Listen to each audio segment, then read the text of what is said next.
નમસ્કાર મિત્રો, આપનું સ્વાગત છે મોસમ વિથ માધ્યમની અંદર. વાત કરીએ રાજ્યની અંદર ચોમાસાના વર્તારાની, તો રાજ્યમાં નૈઋત્યના ચોમાસાનું આગમનનું કાઉન્ટડાઉન શરૂ થઈ ગયું છે. 5 દિવસની અંદર રાજ્યમાં હળવાથી મધ્યમ વરસાદની સંભાવનાઓ છે. શનિવારથી મંગળવાર સુધીમાં રાજ્યના મોટા ભાગની અંદર વરસાદ શરૂ થઈ જશે. આજના દિવસમાં દાહોદ, છોટાઉદેપુર, ડાંગ, તાપી, નવસારી અને વલસાડની અંદર વરસાદની આગાહી છે. કેટલાક સ્થળોએ 30 થી 40 કિલોમીટર સુધીનો પવન ફૂંકાઈ શકે છે. શુક્રવારે, શનિવારે, રવિવારે, સોમવારે અને મંગળવારે 17 જિલ્લાની અંદર હળવા વરસાદની શક્યતાઓ રહેલી છે.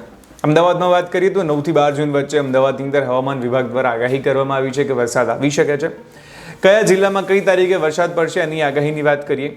7 થી 8 જૂનમાં દાહોદ, છોટાઉદેપુર, ડાંગ, તાપી, નવસારી, વલસાડમાં જે છે વરસાદની આગાહી છે. 9 જૂનમાં પંચમહાલ, દાહોદ, છોટાઉદેપુર, નર્મદા, ડાંગ, તાપી, નવસારી, વલસાડ, અમરેલી, ભાવનગર, ગીર સોમનાથ અને દીવમાં વરસાદની આગાહી છે. 10 જૂનના દિવસે ગાંધીનગર, અરવલ્લી, ખેડા, અમદાવાદ, આણંદ, પંચમહાલ, દાહોદ, મહીસાગર, જુનાગઢ, અમરેલી, ભાવનગર, ગીર સોમનાથ અને દીવમાં વરસાદની આગાહી છે. 11 જૂનના દિવસે ગાંધીનગર, અરવલ્લી, ખેડા, અમદાવાદ, આણંદ, પંચમહાલ, દાહોદ, મહીસાગર, રાજકોટ, પોરબંદર, જુનાગઢ, અમરેલી, ભાવનગર, દ્વારકા, ગીર સોમનાથ, બોટાદ અને દીવની અંદર વરસાદની આગાહી છે.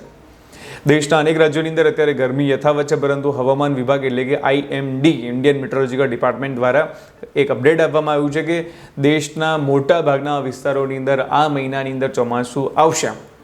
એટલે કે આવતા 5 દિવસની અંદર વરસાદની શક્યતાઓ રહેલી છે.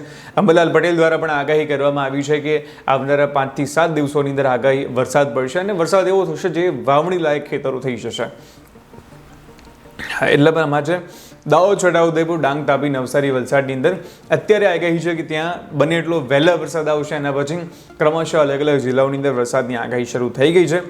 વરસાદ આવી રહ્યો છે, વરસાદની તૈયારીઓ થઈ ગઈ છે અને આવી જ રીતે માધ્યમ ઉપર તમને મળતી રહેશે તમામ મોસમની અપડેટ મોસમ વિથ માધ્યમમાં.